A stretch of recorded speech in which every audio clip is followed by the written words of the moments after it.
My name is Chloe, and I'm the youngest of 4 siblings. Growing up, I always felt like the odd one out. My brothers Alex, Ethan, and Ryan were much older, already caught up in college jobs and relationships by the time I was still figuring out how to braid my hair. My sister Olivia was the only one close enough in age to almost feel like a companion. But even she treated me more like a nuisance than a sibling. I idolized them. When you're the youngest, your older siblings seem like superheroes. I used to think Alex invented the concept of cool with his leather jackets and fast cars. Ethan was quieter, more thoughtful, but his artistic talents made him a bit of a legend in our family. Ryan was the joker, always making everyone laugh, even me, when he bothered to notice I was there, and Olivia. She was perfect, smart, popular, and effortlessly graceful. I wanted so badly to be a part of their world, but most of the time it felt like they were living on a different planet. The first time I truly felt the sting of being excluded was at Alex's wedding. I was 10, and to me, weddings were magical dresses, flowers, music. I couldn't wait to be a part of it. I asked my mom if I could wear one of her necklaces, and I still remember how her face softened as she stroked my hair. That moment of happiness shattered when she told me, "Honey, Alex and Julia are having a child-free wedding. You can't come." I didn't understand. I wasn't like other kids. I was his sister. My mom tried to comfort me, saying I'd understand when I was older. I didn't understand. I just sat in my room, tears soaking my pillow while the rest of the family got ready to celebrate without me.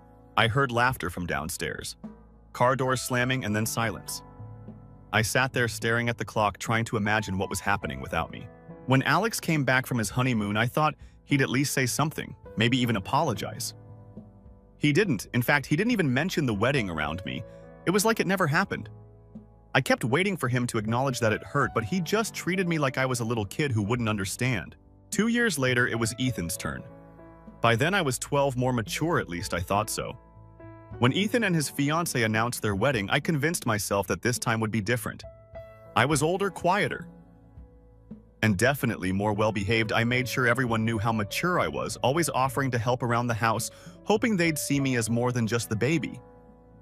But when the invitation list came out, my name wasn't on it.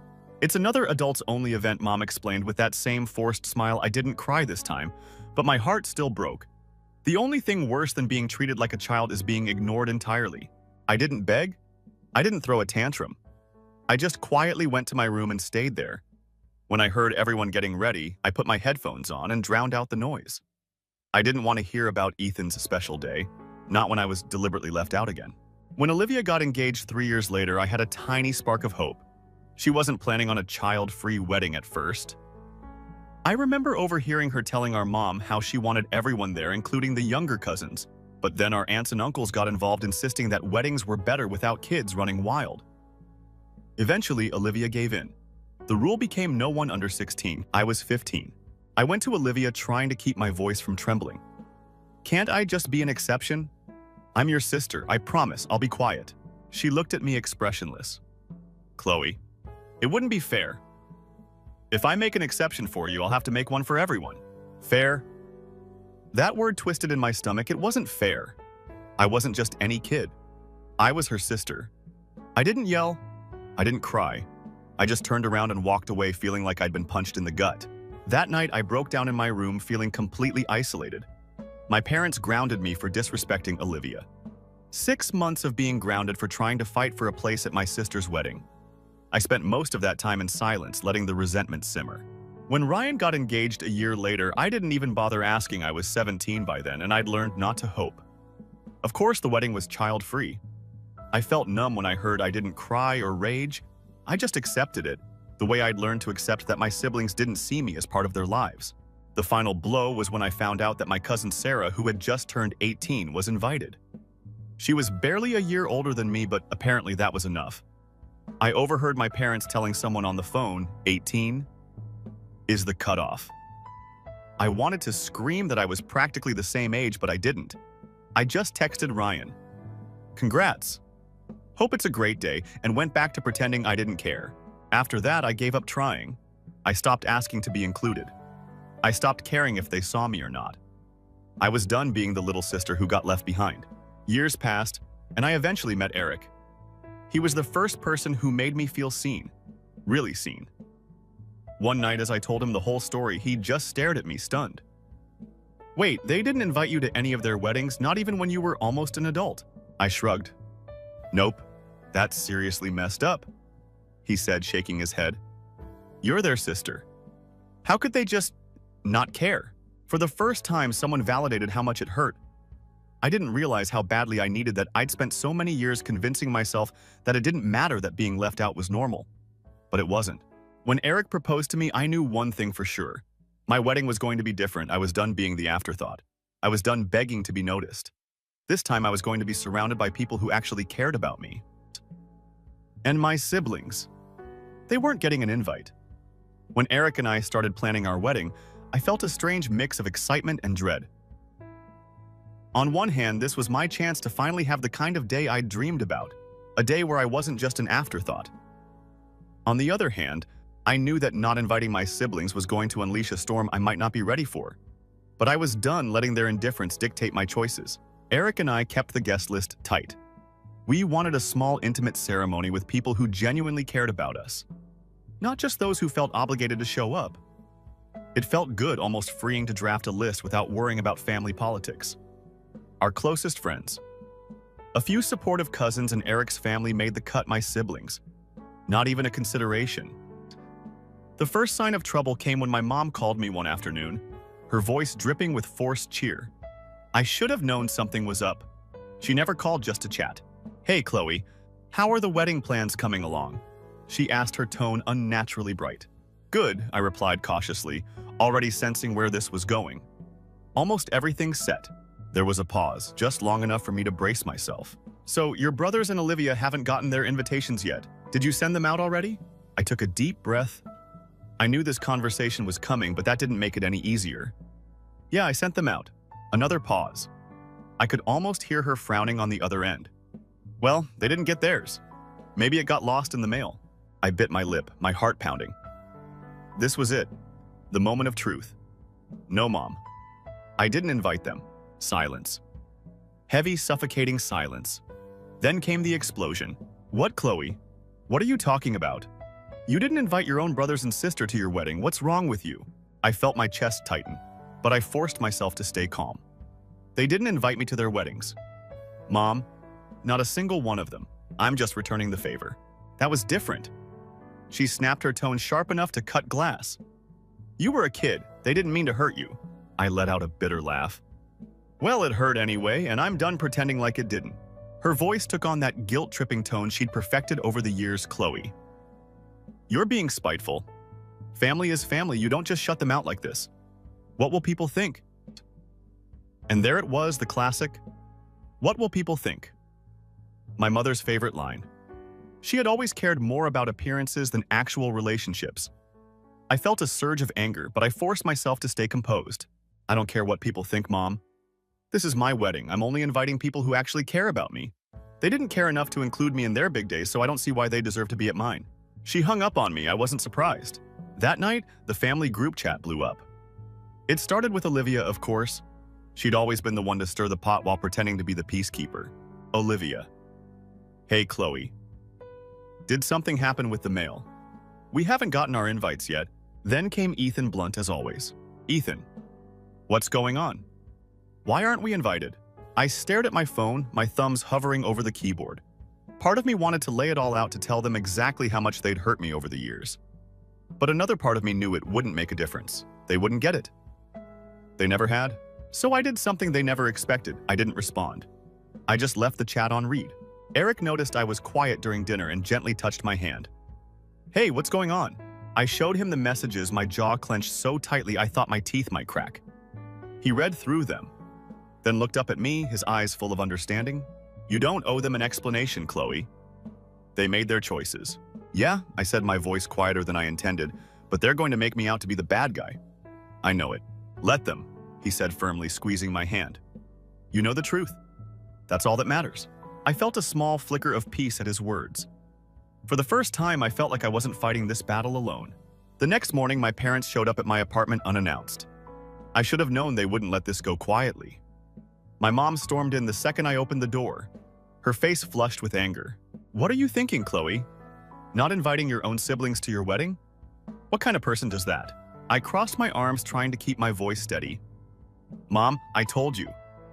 They didn't invite me to their weddings, so I'm not inviting them to mine. It's as simple as that. My dad, who had been standing silently behind her, finally spoke up. His tone was cold the way it always got when he thought I was being unreasonable. You're being childish, Chloe. You're holding on to something that happened years ago. And that's when I snapped all the hurt. The years of feeling like an outsider in my own family came rushing to the surface. I was a child when they did it, Dad. I begged to be at their weddings and they all shut me out. Don't talk to me about being childish when I was the one left crying at home while you all played happy family. For a moment, they were both silent, staring at me like they didn't even recognize their own daughter. My mom's eyes filled with tears, but I didn't let it sway me. You can keep defending them if you want, I said, my voice trembling with barely contained anger. But I'm not changing my mind. If they cared about me, they would have shown it back then. They left furious and frustrated, their footsteps echoing down the hallway like the final chords of a bitter symphony. As the door clicked shut behind them, I leaned back against it, my heart racing. For the first time in years, I felt a strange sense of relief. I had finally stood up for myself. When Eric got home later, he found me sitting on the couch, still shaken but strangely at peace. He sat down beside me, wrapping his arm around my shoulders. I'm proud of you. You know, he whispered, pressing a kiss to my temple. And for the first time, I believed it. I expected things to cool down after that. I thought my parents might simmer in their anger for a while and then move on. After all, my family had a long history of brushing things under the rug and pretending everything was fine. But I had underestimated just how deep their sense of entitlement ran. It started small. Olivia, always the queen of passive aggression, couldn't resist posting a cryptic status on Facebook. Olivia family should be forever, but sometimes people forget what that word really means. I rolled my eyes so hard I thought they might get stuck. Eric, who was sitting beside me, glanced over when he heard my annoyed huff. I handed him my phone and he let out a low whistle. What is she, 14? He muttered, shaking his head. Basically, I replied, tossing my phone onto the couch. I tried to brush it off, telling myself that I didn't care what my siblings thought anymore, but it still stung. It was hard not to feel hurt when the sister I had looked up to my whole life was now throwing thinly veiled jabs at me for finally standing up for myself. The group chat I had left went silent for a few days, but then it started to heat up again. I hadn't muted it yet, mostly out of morbid curiosity, so when my phone buzzed, I made the mistake of glancing at the notification. Ethan. It's sad when family starts prioritizing petty grudges over real love. Ryan, I just don't understand. I thought we were better than this. Then, predictably, Alex jumped in with his signature older brother knows best tone. Alex. I never realized how much bitterness you've been holding on to, Chloe. It's really sad. You're ruining relationships over something that happened years ago. I stared at the screen, my blood boiling. They didn't get it. They still didn't get it. They had spent my entire life excluding me, treating me like a footnote in their stories. And now they had the audacity to act like I was the one tearing the family apart. For a moment, I felt the urge to respond, to lay it all out in brutal, unforgiving detail, to remind them of every birthday they ignored, every family dinner where I was the forgotten one. Every tear I shed alone in my room while they played happy families without me. But then I realized that it wouldn't matter. They had never listened before and they wouldn't start now. Instead, I did something they never saw coming. I left the group chat. That night, my mom called me. I knew she'd heard about the group chat incident because she jumped straight into yelling the second I answered. Chloe, what is wrong with you? Leaving the family chat. Ignoring your siblings. This isn't how family behaves. I took a deep breath, feeling my pulse spike. Hi, Mom. Don't start with that attitude, she snapped. Do you know what you've done? Your siblings are heartbroken. You're destroying this family. Heartbroken. I almost laughed at the absurdity of it. They had ignored me. My entire childhood shut me out of their lives, and now they were heartbroken because I refused to keep playing the forgotten little sister.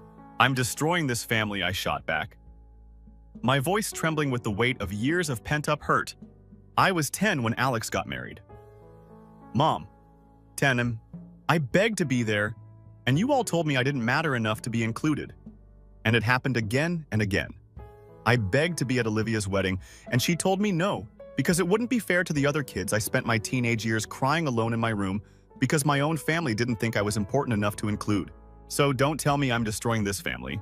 That was years ago, she said dismissively, her voice wavering just slightly. You're an adult now, you should let it go. I felt a bitter laugh bubble up in my throat. Yeah, it was years ago. And I'm still living with the way it made me feel. You all decided I wasn't important enough back then, so why should you suddenly get a front row seat to my life now? She fell silent for a moment, and I could almost picture her sitting at the kitchen table twisting her wedding ring around her finger the way she always did when she felt cornered. "This isn't about the weddings, Chloe," she said finally, her tone shifting from anger to forced concern.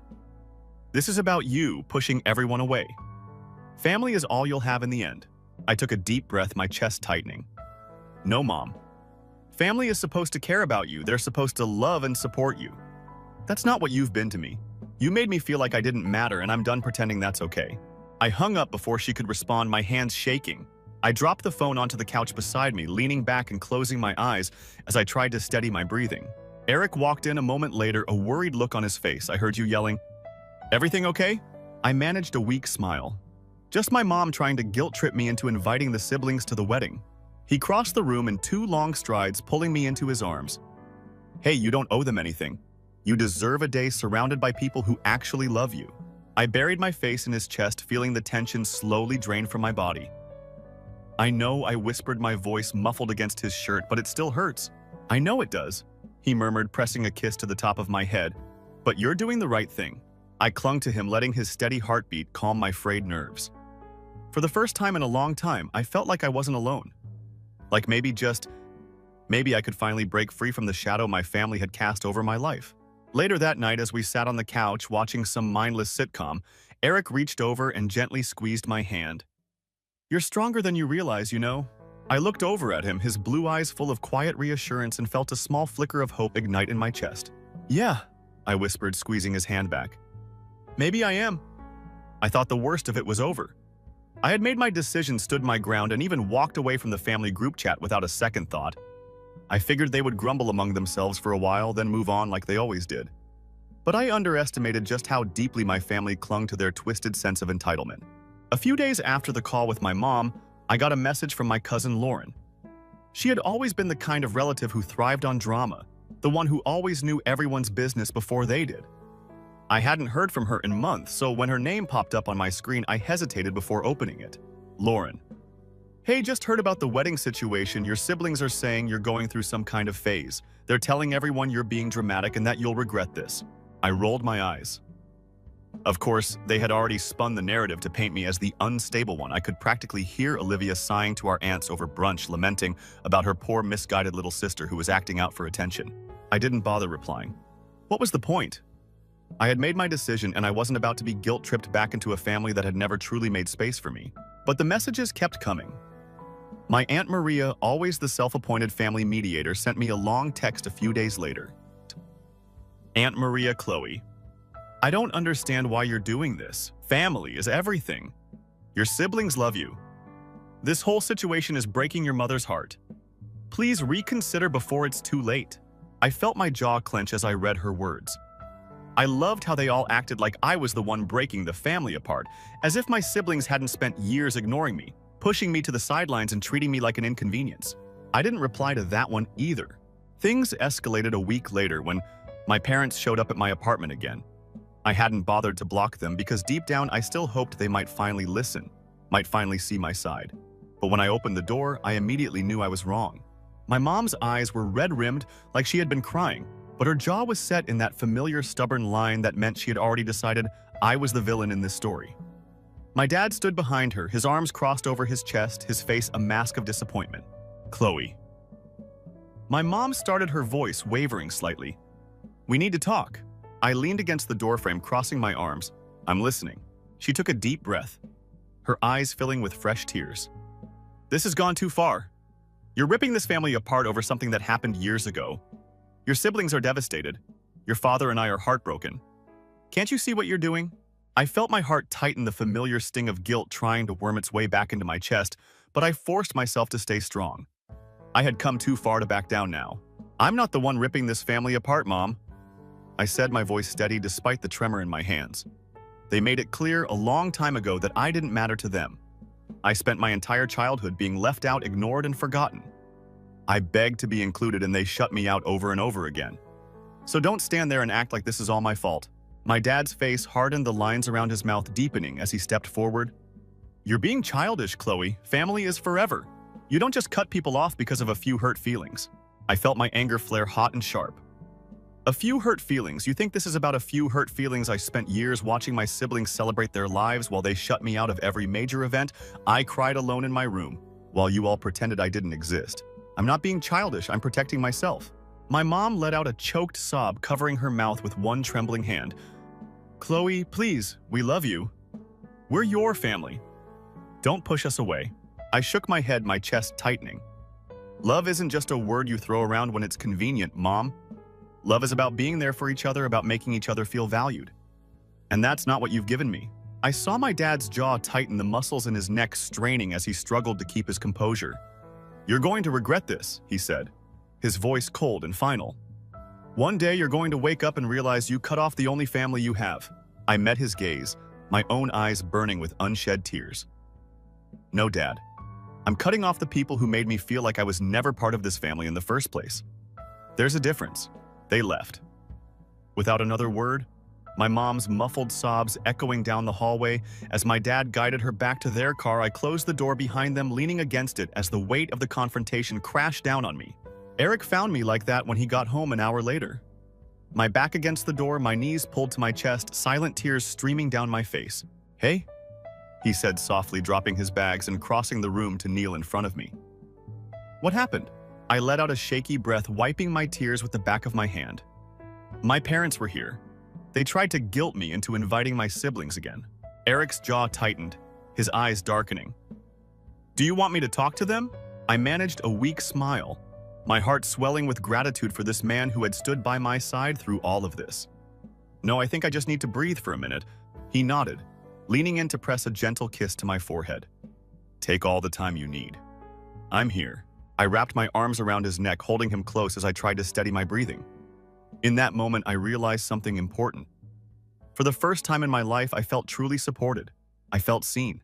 And I knew, without a doubt, that I had made the right choice. The weeks leading up to my wedding felt like a strange mix of bliss and chaos. On one hand, I was excited to marry Eric, the one person who had always stood by me even when my own family didn't. On the other hand, my siblings' attempts to guilt-trip me were becoming relentless. It started with a flurry of texts and calls from random family members. My Uncle Peter, who I hadn't spoken to in years, suddenly felt the need to weigh in. Uncle Peter. Chloe, this is family we're talking about. You need to let this go. Your siblings are trying to reach out, but you're pushing them away. You're better than this. I didn't bother replying. I knew exactly what had happened. My siblings had rallied the extended family to their side, spinning the narrative to make me look like the villain. They had always been good at that, controlling the story, making themselves out to be the innocent ones, while I became the bitter, unreasonable little sister. Then came the Facebook posts. Olivia, never one to miss an opportunity for a dramatic performance, shared a carefully curated photo collage of our childhood, complete with a teary caption about missing the days when family meant everything. It was so transparently manipulative that I almost laughed. Olivia. I just want my sister back. We may have drifted apart, but family is forever. I showed the post to Eric, who was busy helping me finalize our seating chart. He glanced at my phone, snorted, and shook his head. She's really trying to play the victim here, huh? He said, tapping his pen against the table. Yep, I replied, tossing my phone aside. Classic Olivia. Then a few days later, Ethan decided to go the direct route.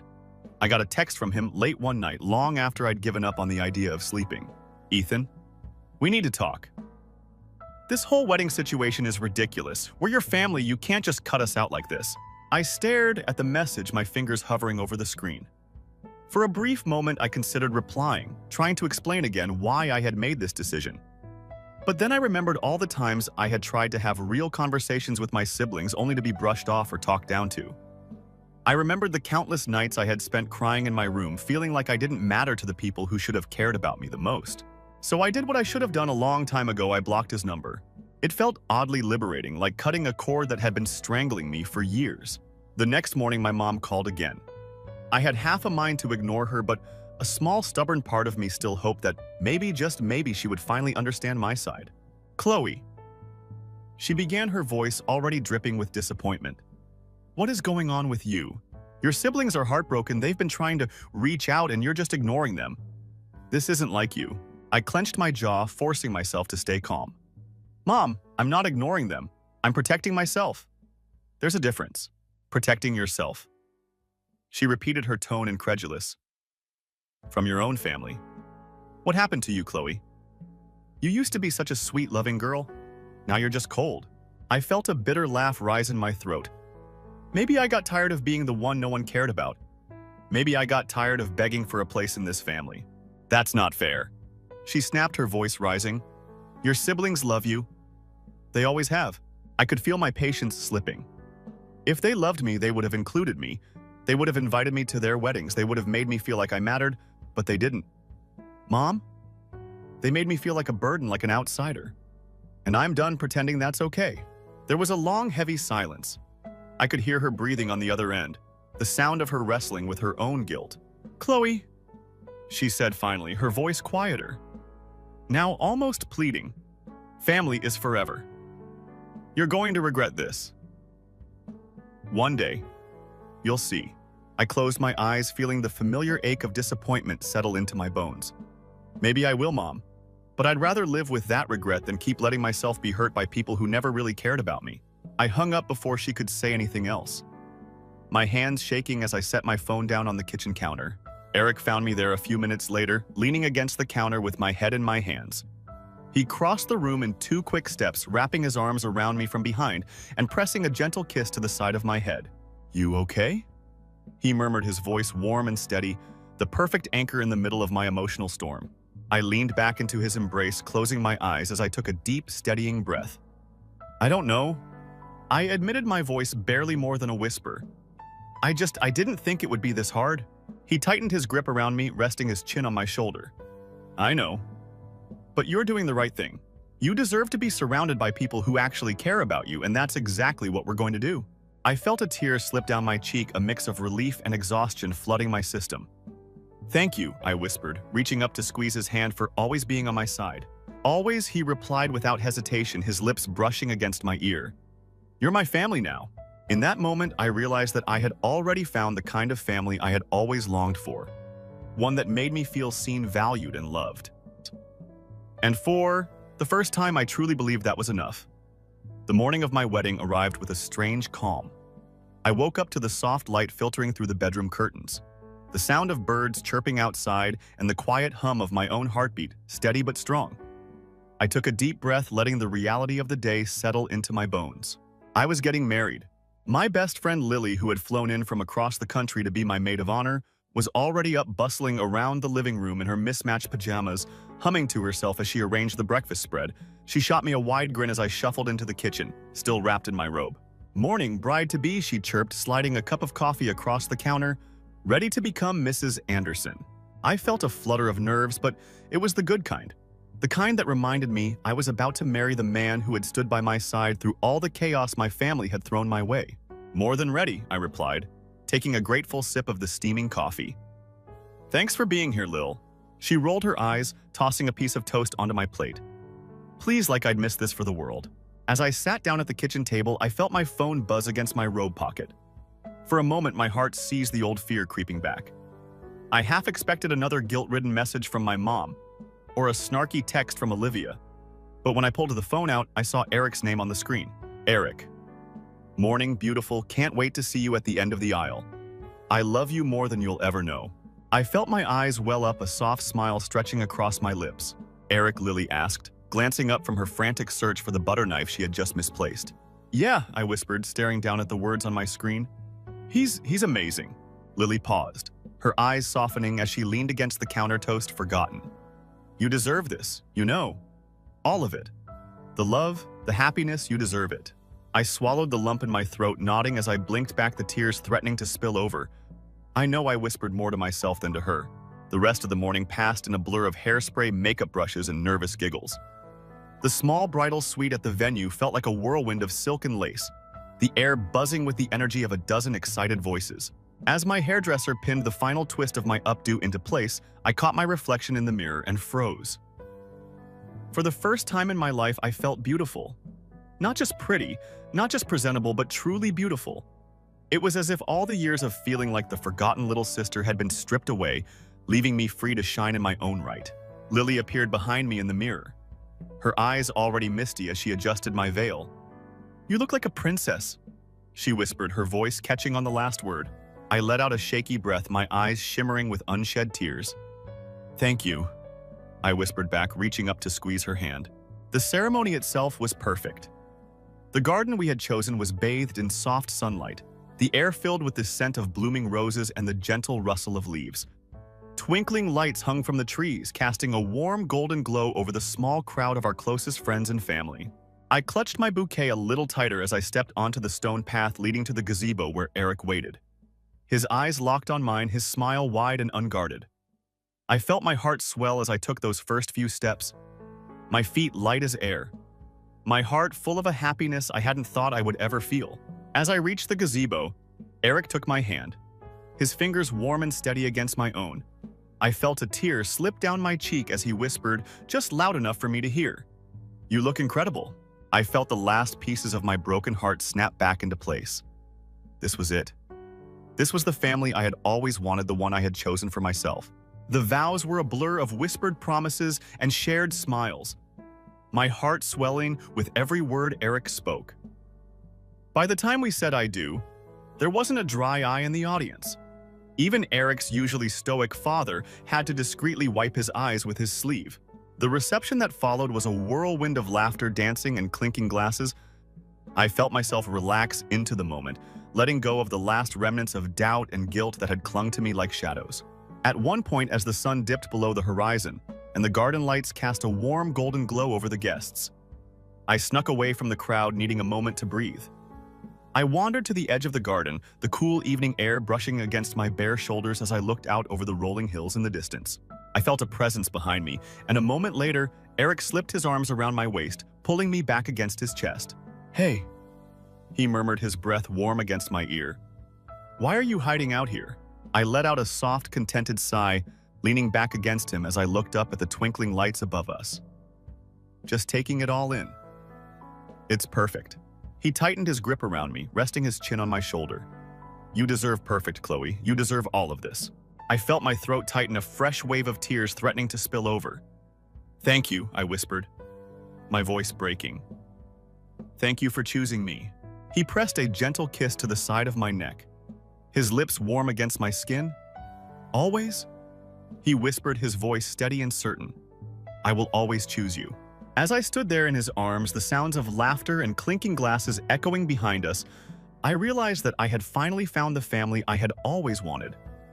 A family that saw me, valued me, and loved me without conditions. And for the first time, I felt truly, completely free. Story 2. I was tricked by my parents into paying for an extravagant family vacation to which I was never invited. I grinned as a result, keep silent, and my subsequent actions. Everything was altered. I'm a 25-year-old man who, up until last year, believed I was doing rather well for myself. I had a small but cozy apartment, a respectable IT career, and I was managing my life on my own without any help. However, my parents were able to reintegrate me into their chaotic world in some way, all thanks to Mike, my older brother. Here's where I set the scene. Mike is still living at home at the age of 27. Since he was 17, he has been figuring things out. High school. He barely made it out of college. He has experienced 3. He was expelled from the first one for failing almost all of the classes, save gym. Due to disciplinary concerns, the second fired him. He claims that his innovative approach to deadlines was misunderstood by the teachers. Come on, though. Everyone knows that's a symptom of excessive partying and assignment neglect. I can't even recall his justification or the arrangement with the third one. Work, they're a joke. I see Mike's employment history is essentially one of job changes. He was found giving his pals discounts when he was employed at an electronics store. After that, he attempted working as a barista, but gave up because the patrons were too picky. He most recently worked for 2 weeks at a gym before claiming that early shifts were detrimental to his way of life. And me in the meanwhile. In order to graduate debt-free, I worked really hard throughout college, balancing part-time jobs and scholarships. I've managed to start saving money, have a reliable work, and pay my own expenses. However, it seems that being the responsible one does not translate into a pat on the back in my family. It indicates that they will contact you in the event of a necessity. My parents invited me to join them for Sunday supper last year. Not a huge deal. They frequently do it. While drinking his iced tea, My dad likes to question me about my future ambitions while my mom creates this delicious lasagna. It's what they do. However, I could sense that something was different this time. Midway through our meal, Mom slaps me with Lucas. "We've been thinking, honey. Wouldn't it be pleasant if you spent some time at home?" On my garlic toast, I nearly choked. "What? Why would I do that?" In her most calming voice, she responded, "Well, it just makes sense. Rent is a waste of money and housing costs are out of control. You could save a lot of money for the future if you went back in time." Like he was privy to some brilliant scheme. Dad nodded. "That's right. You're still young, Lucas. Now is the moment to manage your finances wisely. You would also be supporting the family." The guilt trip was there. My parents are experts in this field. Since I can remember, they have been using the Family Helps Family card. When Mike was a teenager, he crashed his father's car. Family supports. Family. Lucas. When Mike needed money for books, I discovered that he was using it to buy a gaming console. Lucas. Nevertheless, they presented it as very rational. Mom added that it could only be for a short time. Furthermore, it's not as though you wouldn't be making a modest contribution to cover groceries and rent, much less than what you pay for your apartment. I didn't immediately say yes. I mean, I enjoyed living in my apartment. Yes, it was small, but it belonged to me. I'm not being pestered about the dishes in the sink. No arbitrary family drama, and definitely no Mike bumming around in his pajama pants at 2 in the afternoon. But I also couldn't deny they had a point. Rent was eating up a big chunk of my paycheck, and moving back home could give me a chance to save up. "Just think about it," Mom said, flashing that hopeful smile she always uses when she wants me to agree to something. No rush. I spent the next few days mulling it over. On paper, it made sense I could save money. Maybe even enough for a down payment on a house someday. And yeah, part of me thought it might be a chance to reconnect with my family. Things had been a little distant between us since I moved out, and maybe this could fix that. So after a lot of back and forth in my head, I called Mom and said I'd do it. She sounded thrilled. "Oh, Lucas, you won't regret this. It'll be so nice to have the family together again." Looking back, that should have been my first red flag. She sounded way too excited about what was supposed to be me helping out the family, but at the time I didn't think much of it. I figured they were just happy to have me around again. I moved back in the next weekend. They gave me my old room, which hadn't changed much since high school. Same twin bed, same posters on the wall. It was a little weird, but I told myself it was temporary. For the first few weeks, everything appeared okay. I paid a little rent payment, considerably less than what I'd been paying for my apartment, and helped out with food. It wasn't great, but it wasn't bad either. I assured myself I'd made the correct decision. Mom would gush about how lovely it was to have me back, and Dad kept repeating things like it's good for the family to keep together. Even Mike was unusually friendly at first, making jokes and really cleaning up after himself once or twice, but in hindsight, I should have known better. My folks are professionals at making everything appear good on the surface while quietly manipulating the strings behind the scenes. And Mike, well, Mike's simply Mike. He's been riding the family gravy train for years. And I should have recognized that. My homecoming was simply another stop on his continuous voyage. At the time, though, I was optimistic. I thought this may possibly work. I felt I was helping my family while benefiting myself. But as you probably expected, it didn't take long for things to start feeling weird. It started modest little things here and there. For example, Mike's room suddenly got a substantial improvement. One day, as I passed his door, I noticed him mounting a large flat-screen TV on his wall. A brand new gaming PC with one of those goofy light-up seats was on his desk. He simply shrugged when I asked him where he obtained the money for all of it. Without barely glancing up, he replied, "I've been saving." "What are you saving from?" I wanted to inquire, but I decided not to. He may have saved money. There have been more bizarre incidents. Then there was the refrigerator issue. My groceries always seemed to vanish within 48 hours after my purchase. I would stock up on staples like bread, milk, eggs, and a few snacks. And the next day, I would discover Mike devouring a sandwich the size of my head, and half the bread had been consumed. "Have you consumed all of the eggs?" One morning, I asked him. "Yes," he responded idly, browsing through his phone. "I prepared an omelet. Or do you want me to pick up more?" I was dumbfounded when I looked at him. The person was behaving as like my question was a small annoyance, even though he hadn't bought food in years. When I subsequently informed my mother about it, she only chuckled. "He doesn't consider those things, Mike. You know, I will remind him." The deliveries followed. Mike seems to receive a delivery every other day. Clothes, shoes, and various devices, clearly unnecessary items. He once received a huge package from a delivery man that was a brand new sound system. He was almost ecstatic as he set it up. Where is the source of all this money? Trying not to come across as very accusing, I asked. Oh, he answered hazily, here and there. This presumably referred to my wallet, since when I went grocery shopping the following time, my mother gave me her card and told me to use it for family expenses and to cover any leftover money.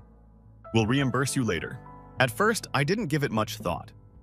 It was one of those I thought deals like we'll square it up later never materialized. I had already spent hundreds of dollars on groceries before I learned she wasn't keeping count. Then there was the issue of rent. We had decided on a modest monthly payment when I initially returned. I hate to ask, but could you help a little more this month? Mom asked Lucas after 2 months. Right now, things are tight. Sure, I said, assuming it would only happen once. However, it wasn't. When I mentioned it to my dad, the small extra became the new normal, and all of a sudden I was spending almost as much as I had for my apartment. It's only a temporary situation. Right now, you're in a better financial situation than we are, which benefits the family. The term good for the family was becoming monotonous. But it was more than simply the cash. It was the entire atmosphere. I became aware of how Mike was at the center of everything. If he needed to borrow the automobile, my parents went out of their way to fetch him everything he desired. No issue. Mom prepared snacks and instructed me to be accommodating with the noise level if he wanted to have friends over for a movie night. In the meantime, I received a passive-aggressive remark about how everyone had to help if I even left a plate in the sink. I once heard Mom boasting to her sister over the phone about Mike's finally getting his act together. She talked endlessly about his intentions to launch a company. Some hazy notion of making personalized shoes or something. As if my accomplishments were a footnote in the larger scheme of Mike's life, she remarked, Lucas is helping us keep things stable. That was it, furious. I went upstairs, closed my door, and sat on my bed. How could I have allowed this to happen? Mike got to float through life like it was one huge vacation while I was working nonstop, paying for everything and putting up with this bullshit. I began mentally reliving everything: Mike's new TV, the disappearance of food, the many deliveries, and the endless rent increases. Everything began to make sense. This has nothing to do with aiding the family, with Mike as the main character and me as the supporting one. This was about me supporting their way of life, preserving the lights. I made an effort to discuss it with my parents the next day. Look, I feel like I'm contributing a lot more than we originally agreed upon, I replied as I set them down. Is it possible for us to revisit our first discussion? Mom smiled at me like she always does. We really appreciate what you're doing, Lucas, simply said. Things are a little difficult at the moment, Dad said. You know how it is. It won't last forever, only until we are able to stand again. They had a justification for everything. Always additionally, each time they brought it up, they painted me as the villain. I began to pay more attention to the way things were being handled. After that conversation, I became aware of how frequently, when they believed I wasn't listening, Mom and Dad would whisper to one another. I noticed that Mike seemed to be constantly taking on new projects that needed funding from my parents, and I came to the conclusion that this was not going to stop. They had no intention of getting back on their feet. As long as I allowed it, they intended to continue to rely on me. However, I refused to let them. No more. One Friday night was the last straw. After another long, demanding work week, it was meant to be my time to relax. I was hoping for a peaceful evening where I could get some takeaway, watch something pointless, and rest. Of course. However, with my family, nothing is ever straightforward. The house was in disarray when I arrived. It looked like a frat party in the living room. The aftermath. Chip bags and empty Coke cans littered the area, and Mike's hyperactive dog Max was howling wildly at an unidentified sound outside.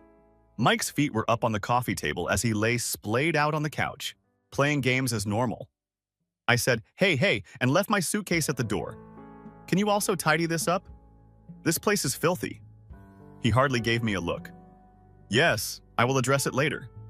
His eyes were fixed on the TV screen as he muttered, no later. Louder this time, I said, right now?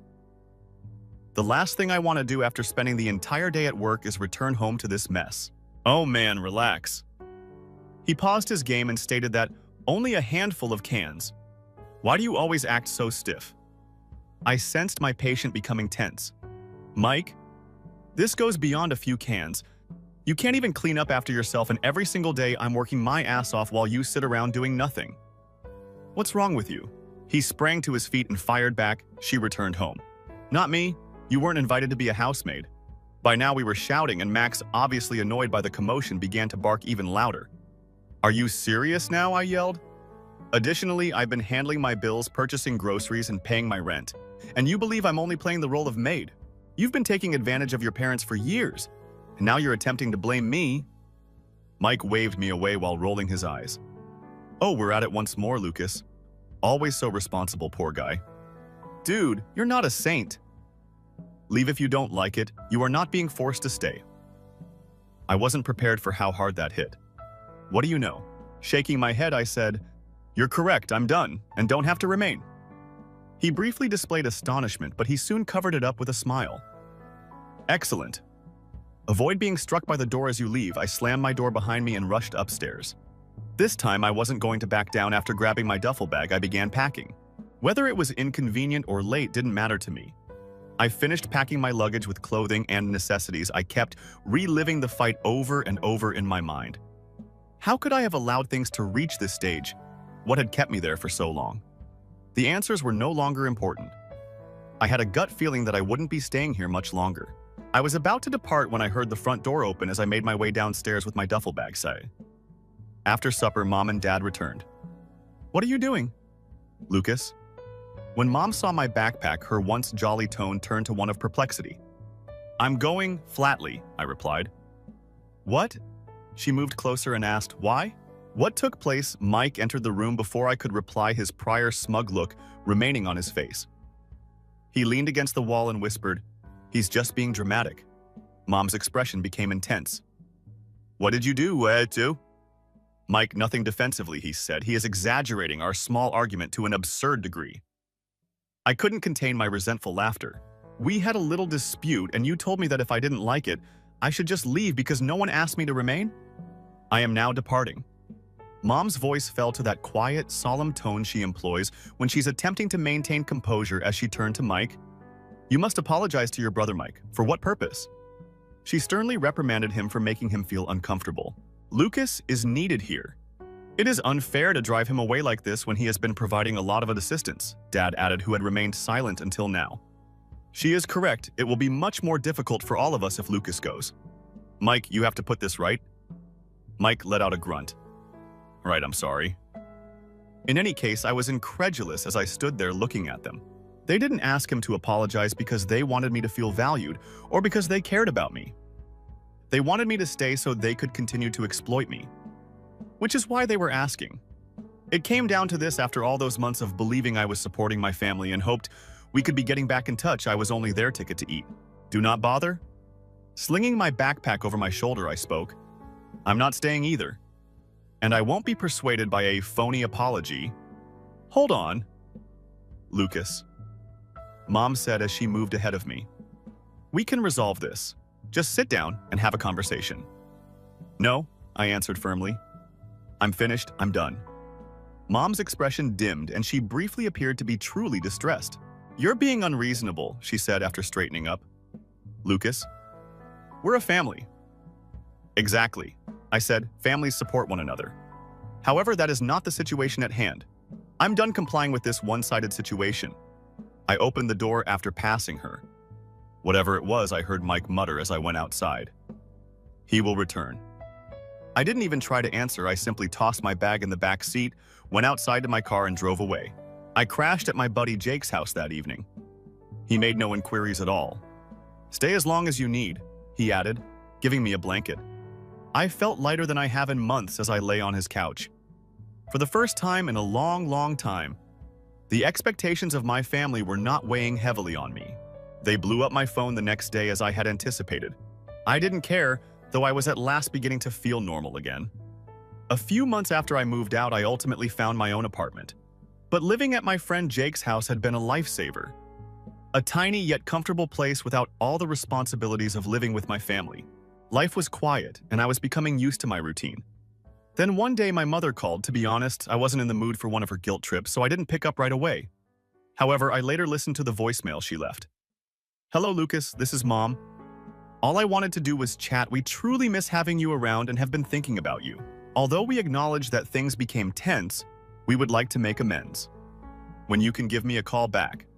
I adore you." That ultimately adore you. It seemed so rushed. My skin crawled. I thought I should at least listen to her, though I gave her a call back because I thought it would be an olive branch. On the first ring, she responded. Her voice was smooth and syrupy. "I'm so happy you phoned Lucas. How are you?" "Okay," I responded warily. "What is going on?" As she was speaking, she began to call attention to the fact that we didn't treat you fairly while you were residing here, and we are very sorry about it. "Not buying it," I responded. "We were considering doing something special as a family, you know, to get back in touch and put things right," she said. "How do you feel about a lavish family getaway?" Now, I could have been thrilled if this had been someone else who doesn't like a good trip. However, I knew better than to believe anything that seemed too wonderful to be true. Because this was my family, I still went along with it. "I'm not sure," I answered. "What sort of trip?" "A vacation in the tropics." Her voice was virtually brimming with excitement as she spoke. "Gorgeous beaches and delicious cuisine. Calm down. It will be flawless. A resort in the Bahamas was on our radar. What are your thoughts?" I paused. It was alluring. That kind of vacation seemed fantastic. I could really use the break, to be honest. However, my parents weren't known for being honest about things, so this was their situation. "All right," I replied warily. "Give it some thought." "Oh, so lovely," she remarked, obviously attempting to conceal her excitement. "Let us know as soon as possible so we can begin preparing. But take your time. This might not have been as benign as it appeared. My family wanted more than a reunion. They had a desire, and I knew pretty well what it was based on the way things had gone in the past. Nevertheless, I thought I would visit their location to hear the entire pitch. It might be amusing at the very least." I drove to the residence a few days later. Everything appeared to be okay when I arrived. Mom was as enthusiastic as ever as she greeted me at the door. There was no sign of Mike, and Dad was comfortably seated in his recliner. They seemed to be attempting to create the ideal family moment. Mom started her sales pitch as soon as we sat down in the living room. She spoke about how much she missed me, the value of family, and how this journey may give us all a new beginning. She also included a few sentences that were loaded with regret, such as, "We just want to make it up to you, Lucas, and family is all we have." Dad added his typical pragmatic perspective. "It's a fantastic chance for us to connect, Lucas. You've been putting in a lot of effort. You deserve some time off." I let them do their thing and remained silent, nodding now and again. However, as the discussion progressed, it became evident that they were making an excessive effort. "Okay, so how's this going to work?" I finally asked. Mom grinned. "We reasoned that having you handle the booking would be the most convenient. You can make a reservation when we provide you with all the information, including dates, preferences, and other specifics, then we'll immediately reimburse you." Immediately after, I raised an eyebrow in question. "Naturally," she replied hastily. "We just believed that having a single person handle all of the coordination would be easier. I heard the garage door open at that very time Mike was here. I had no intention of staying. Indeed, I heard them conversing in the kitchen as I was making my way to the door. Mom said we would pledge to reimburse Lucas when he agreed to book everything, but we won't." Mike added a giggle to his voice. "In any case, he owes us." "Then as usual, he will go on, Dad. He has the funds." I was momentarily astonished but not totally taken aback. Reconnecting was not the point of this. As usual, it was simply another plot to take advantage of me. I started preparing my next step and went without saying goodbye. I would definitely offer them a vacation if they asked me to arrange one. But it wouldn't be the one they had in mind. I was going to reverse the situation this time. Almost instantly, the strategy began to take shape. Although I would agree to arrange the vacation, things weren't going to work out as planned. Let's just say that they were about to discover the consequences of underestimating the man who has been listening the entire time I contacted my mother when I came home and said, "Okay, I'll do it. I'll take care of the reservation if you send me everyone's preferences." She said, "Oh, Lucas, thank you so much. We had faith that you would change. This is going to be really amazing." Okay, so here's the problem. My parents believed they had already won when I consented to arrange the vacation. However, I refused to allow that to occur. Not now. I would give them a prank they would never forget if they tried to fool me. The first priority was to maintain order and normalcy. I had to keep them from thinking I was spying on them. I thus cooperated when my mother began texting me about preferences, dates, and room kinds. Yes, Mom sounds wonderful. I'll take care of it. She even gave me many calls to make sure I was still comfortable making upfront payments. However, I maintained my composure. Yes, no issue. I'll take care of it. I'm sure she felt I was the ideal sucker. Instead of planning a trip for 4 as they had anticipated, I started working as soon as I acquired all of their information, including dates, travel schedules, and preferred rooms. I made a reservation for 1. Me in the Bahamas. I discovered an all-inclusive luxury resort with room service, a private villa, and views of the ocean. The fictitious journey works. I created some quite compelling objections using my technological expertise. For their hotel stays, I developed fictitious schedules, making sure everything appeared authentic to make it appear even more special. I also included a few extras like a free breakfast and check-in for a very important individual. This is where things improve, though. I used a travel agency that I knew only permitted modifications to be made by the principal account holder when I booked their flights. In this manner, I could simply click to cancel the flights if or when they discovered the technique. Naturally. I also handed them fictitious tickets with the incorrect departure time printed on them. Lucas, I understand what you're thinking now. Just to play with your family. This is a lot of work. Shit. You'd be correct too. There was a lot. However, I believed they deserved it after what they had done to me. In addition, I felt good about myself because I was finally advocating for myself. Well worth the effort. When the vacation day finally arrived, I made sure to maintain my composure. That morning, I gave my mother a call to double-check the information. I informed her that your flight departs at 11 a.m. Don't forget to bring the printouts. I supplied you and arrive early for security when it comes to digital tickets. Certain airlines are particular. She exclaimed, her voice brimming with appreciation. Oh, thank you, Lucas. We can't wait. There will never be a better journey than this one. Through the phone, I could just hear her grinning. In the meanwhile, I had already packed and prepared to go. I made sure to be to the airport well in advance of their arrival because I had a flight on a different carrier that was scheduled to depart 2 hours earlier. I managed to see Mom's friend by keeping my phone on. We're en route, a text message appears. I replied with a swift, secure journey. Before switching to airplane mode and boarding my trip, I can't wait to meet you at the resort. The resort exceeded my expectations in every way. Upon arriving at my hotel, I snapped a photo of the vista from my balcony and emailed it to them, along with a message. I hope your journey is going well. The vista was nearly as pleasant as the joy of knowing they had no idea what was coming. Nearly. I knew that until they arrived at the airport, they wouldn't notice anything was off. The departure time on their fictitious tickets was 2 hours later than the actual flight schedule. The plane would be in the air by the time they arrived at the gate. I saw the scenario: Mike standing off to the side, most likely looking on his phone, totally unaware of the drama. Mom frantically waving the phony tickets at the airline employees, and Dad complaining that this is why we don't let Lucas handle things. The finest thing, however, wasn't that. The nicest thing was that they would phone me as soon as they learned the airplane had departed without them. And I'd be prepared when they did. My phone did indeed vibrate an hour or so after their scheduled departure time. Mom was the one I let it to ring. Then Dad called. I also let that one ring. At last, Mike texted, "WTF, dude. The flight is no longer available." I didn't respond for a few minutes. "What are you saying?" "Here I am at the resort. Did you not board the aircraft?" It was practically instantaneous. "Our tickets aren't functioning. The flight has already departed," they claimed. I typed back with a smile. "That's strange.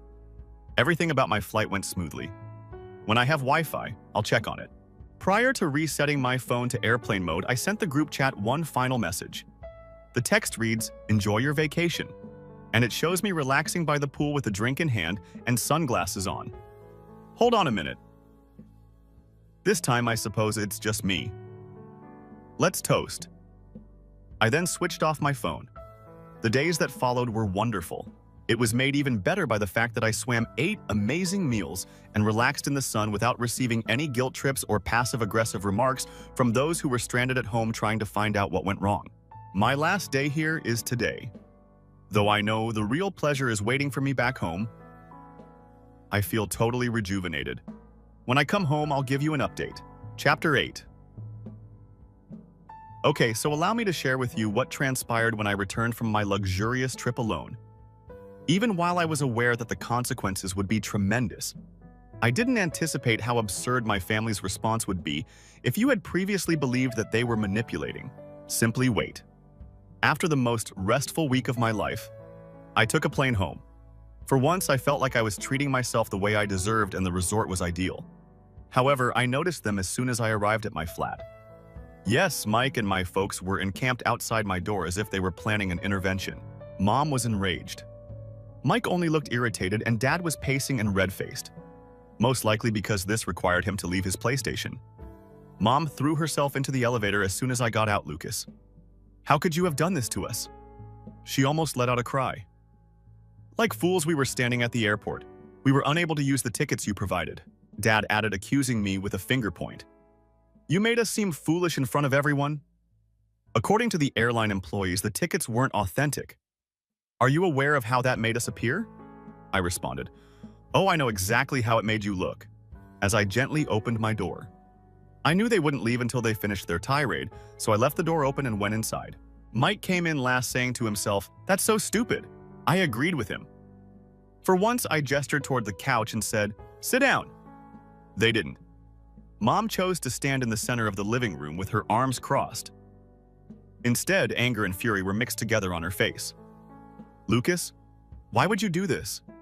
Her tone changed to that of a disgruntled parent as she questioned. As a family, we just wanted to spend time with you. I couldn't contain my laughter. Family? Really? Are you referring to the same family who planned to utilize me to cover the entire cost of the trip? The same family who had no intention of repaying me. Remember how I heard you in the kitchen? Don't pretend that this was about getting back in touch. There was utter quiet for a moment as their faces became pale. Then, being the defensive one, Dad said it was only a miscommunication. That's not how we meant it. Oh, really? Taking out my phone, I said. After tapping the screen many times, I pushed play. And the recording of their chat in the kitchen filled the room. I put my phone on hold and put it back in my pocket. There is still a miscommunication, I questioned, staring at my father like a fish struggling to breathe. Mom opened her mouth, shut it, and then opened it again. At last, she stated that the statement was misconstrued. This time I laughed more, taken out of context. You really stated that you would not reimburse me. How much more clarity is required? At last, Mike, who had been unusually silent, piped out. All okay. All right, it's not like you can't afford it, but perhaps we were going to let you pay for it. You're doing all right? With my fury boiling, I turned to face him. Chantal, I apologize, Mike. Do I have to pay for your vacations right now? Or is that just true when your parents run out of money and try to save you from whatever mess you've caused this time before? Don't?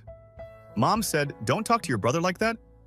Working diligently, I broke off, raising my voice. At what time? Even though he hasn't had an actual job for years, he constantly has new devices and vacations scheduled. I'm the one busting my ass in the meantime, and you want me to simply give you my money as if it were nothing. No more. Dad attempted to intervene in a more subdued but still patronizing tone. We're family.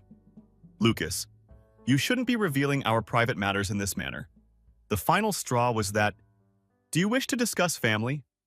I spoke in a firm yet piercing tone. Family members don't control one another.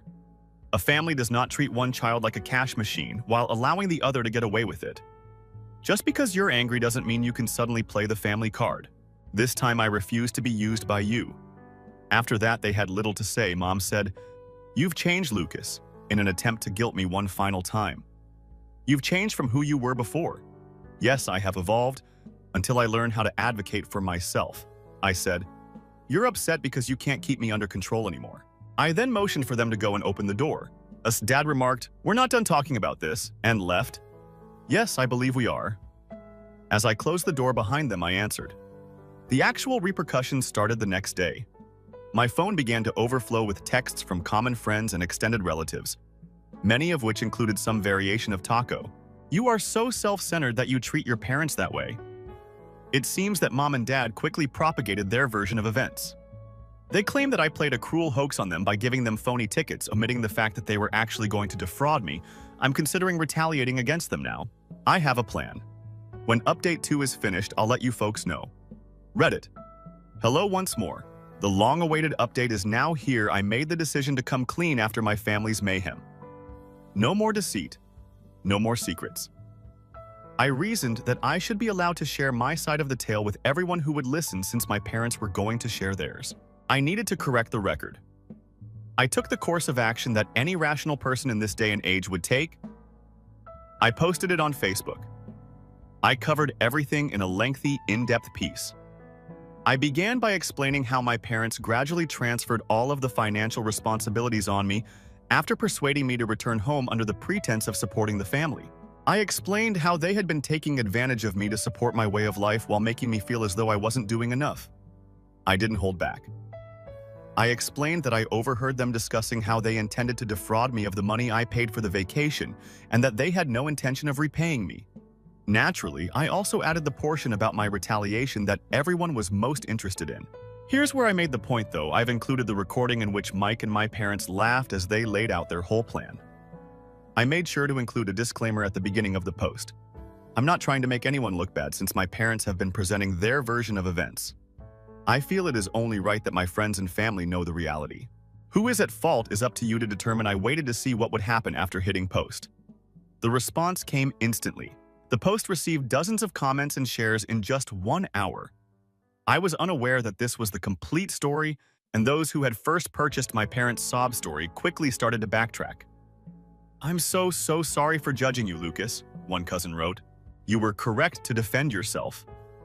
"Wow, I always thought your parents favored Mike, but I didn't realize it was this bad," said a family acquaintance who had known us since we were children. "Well done for leaving that terrible environment."